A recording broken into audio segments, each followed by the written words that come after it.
I totally understand and appreciate the sentiment behind this film, but overall, it was still underwhelming for me.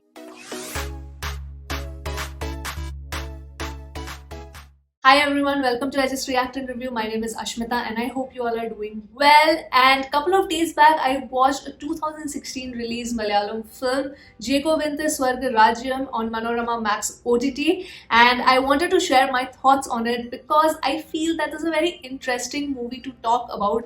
Considering the fact that it was released on 2016, this movie has not aged that well. I feel that if I would have watched this film back in 2016, I would have fallen head over heels for this film and would have loved every bit of it. But watching this in 2021, I had mixed feelings. So yes, let's talk about it in a little bit details.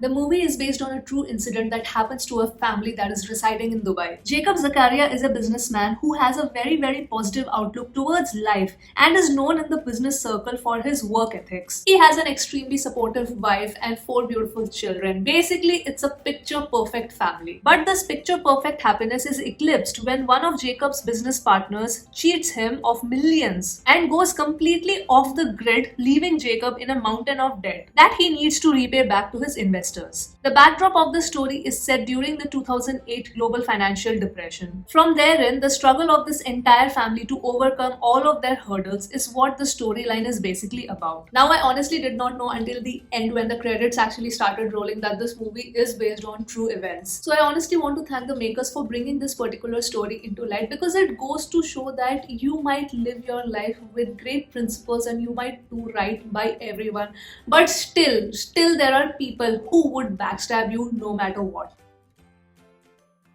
The story is written and directed by Vineet Srinivasan, and even though I couldn't connect completely to the film, there are certain merits to the writing. Number one, highlighting the importance of family bond and support. I think the respect and love for each other in the family was beautifully portrayed. It gives you a sense of warmth and belonging when you watch this film. The chemistry that the family members shared with each other worked for me in the film. I like the fact that this particular point was highlighted throughout the film because personally, I also feel that if you have the love and support of your family members, then it makes you mentally strong to actually overcome any hurdle. Second, there is a lot of emotional quotient that is part of the writing. The story is written in a way that it will invoke a sense of empathy, not sympathy, for the family in your heart. What doesn't work for me in the writing is that it is way too candy floss, even though the story is based on true events. The entire struggle that Naveen's character Jerry has to go through just feels like a breeze. Jerry literally has to start from zero and repay all his father's debt because Jacob is stuck in Liberia. But that burden somehow never gets translated fully to me as an audience. All the hurdles that he faces and then eventually overcomes is written in a way that seems very easy to me given the gravity of the situation. And this brings me to my next point, Jerry's character arc. I think Jerry's overall character sketch lacked a certain sense of depth. And this is something that I couldn't unsee while watching the film. Like, I am empathizing with the family situation, but at the same time, I am not able to feel Jerry's pain fully. Unfortunately, his character had the biggest disconnect with me as a viewer. I feel more than Jerry, a character like Evan had much more layers and depth to him. How I see it as a viewer is that Jerry should have gone through a transformational change because he has been put through so much.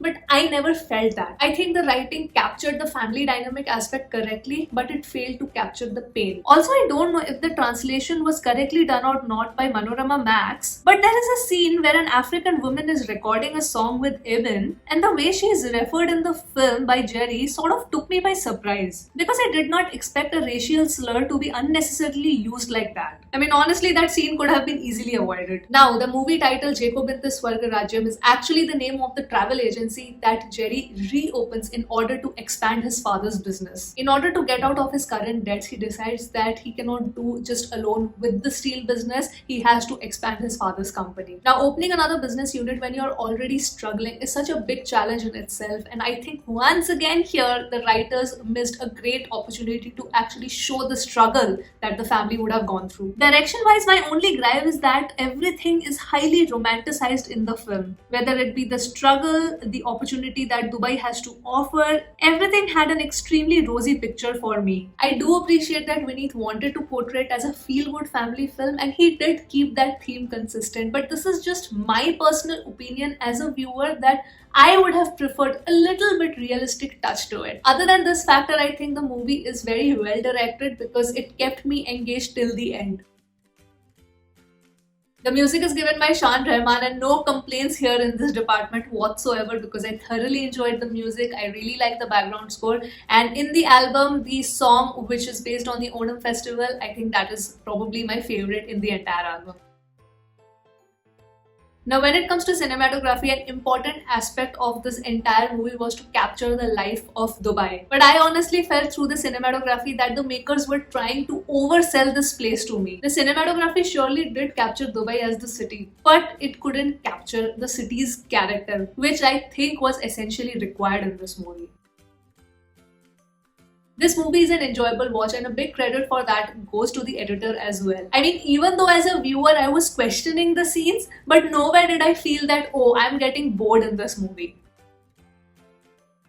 When it comes to performances, I want to start by first talking about Ranji Panikkar, who plays the role of Jacob Zakaria. I think he fit the persona of this positive businessman who has a great work ethic perfectly. His dialogue delivery was impeccable, and I say this because there are many dialogues in which Jacob Zakaria sort of teaches life lesson to his son, and it would have looked extremely comical because the dialogues are not that great.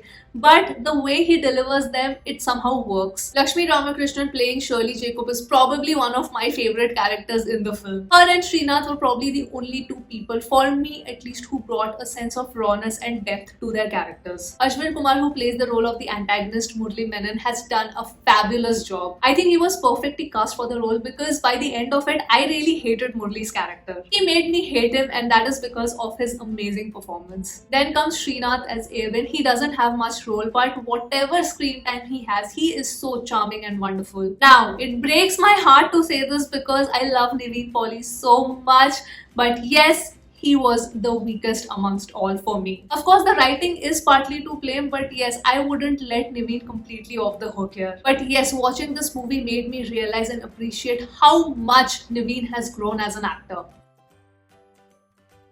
If you want to catch this movie, you can watch this on Manorama Max OTT. You will need a premium subscription for it. But yes, particularly for me, this movie did not age that well, considering it only released in 2016. So technically, it is not that old also. But yes, me viewing this from a 2021 lens, I feel a sense of disconnect. But if I would have watched this in 2016, I would have loved it through and through. And I think it happens with us for a lot of movies that we watch a couple of years later when we feel a sense of disconnect with that same movie that we had loved so much in our first viewing. But overall, as a feel-good film, it totally works. And can I just say how much respect I have for the actual family that went through this entire struggle. I cannot even imagine the pain that they would have gone through and the resilience that it would have taken to come out of this situation. So you have my complete respect. And once again, a big round of applause to Vineet Srinivasan for sharing the story with the viewers. And those were my thoughts for the 2016 Malayalam film Jacob Inte Swargarajyam. I definitely want to know your thoughts.